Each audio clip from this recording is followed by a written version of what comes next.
شروع کرتا ہوں اللہ کے نام سے جو بڑا مہربان نہایت رحم والا ہے۔ اور اسی طرح ہم نے بعض کفار کو بعض کے قریب رکھیں گے ان کے اعمال کے سبب۔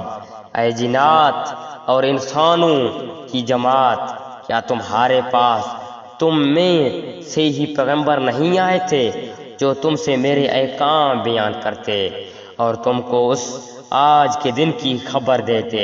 اور سب عرض کریں گے ہم اپنے اوپر اقرار کرتے ہیں، ان کو دنیاوی زندگی نے بول میں ڈال رکھا ہے، اور یہ لوگ اقرار کرنے والے ہوں گے کہ وہ کافر تھے۔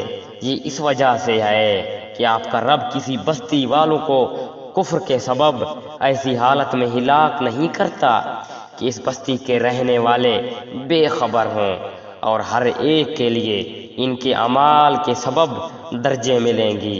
آپ کا رب ان کے اعمال سے بے خبر نہیں ہے۔ آپ کا رب بالکل غنی ہے، رحمت والا ہے۔ اگر وہ چاہے تو تم سب کو اٹھا لے اور تمہارے بعد جس کو چاہے تمہاری جگہ آباد کر دے، جیسا کہ تم کو ایک دوسری قوم کی نسل سے پیدا کیا ہے۔ جس چیز کا تم سے وعدہ کیا جاتا ہے وہ بے شک آنے والی چیز ہے، اور تم عاجز نہیں کر سکتے۔ آپ یہ فرما دیجئے اے میری قوم، تم اپنی حالت پر عمل کرتے رہو، میں بھی عمل کر رہا ہوں، سو اب جلد ہی تم کو معلوم ہو جاتا ہے کہ اس عالم کا انجام کار کس کے لیے نفع ہوگا۔ یہ یقینی بات ہے کہ حق تلفی کرنے والوں کو کبھی فلاح نہ ہوگی۔ اللہ تعالیٰ نے جو کھیتی اور مویشی پیدا کیے ہیں ان لوگوں نے ان میں سے کچھ حصہ اللہ کا مقرر کیا، اور بعضم خود کہتے ہیں یہ تو اللہ کا ہے اور یہ ہمارے معبودوں کا ہے۔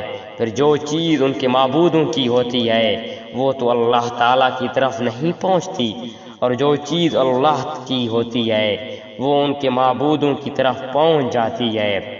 کیا برا فیصلہ وہ کرتے ہیں؟ اس طرح بہت سے مشرکین کے خیال میں ان کے معبودوں نے ان کی اولاد کے قتل کرنے کی مستحقن بنا رکھا ہے تاکہ وہ ان کو برباد کریں، تاکہ ان کے دین کو ان پر شک کر دیں، اور اگر اللہ کو منظور ہوتا تو یہ ایسا کام نہ کرتے۔ تو آپ ان کو اور جو کچھ یہ غلط باتیں بنا رہے ہیں یوں ہی رہنے دیجئے۔ اور وہ اپنے خیال پر یہ بھی کہتے ہیں کہ یہ کچھ مویشی ہیں اور کھیت ہیں جن کا استعمال ہر شخص کو جائز نہیں، ان کا کوئی نہیں کھا سکتا سوائے ان کے جن کو ہم چاہیں، اور مویشی ہیں جن پر سواری یا برداری حرام کر دی گئی، اور کچھ مویشی ہیں جن پر اللہ تعالیٰ کا نام نہیں لیتے محض اللہ تعالیٰ پر افتراء باندھنے کے طور پر۔ ابھی اللہ تعالیٰ ان کو ان کی افتراء کے سزائیں دے دیتا ہے۔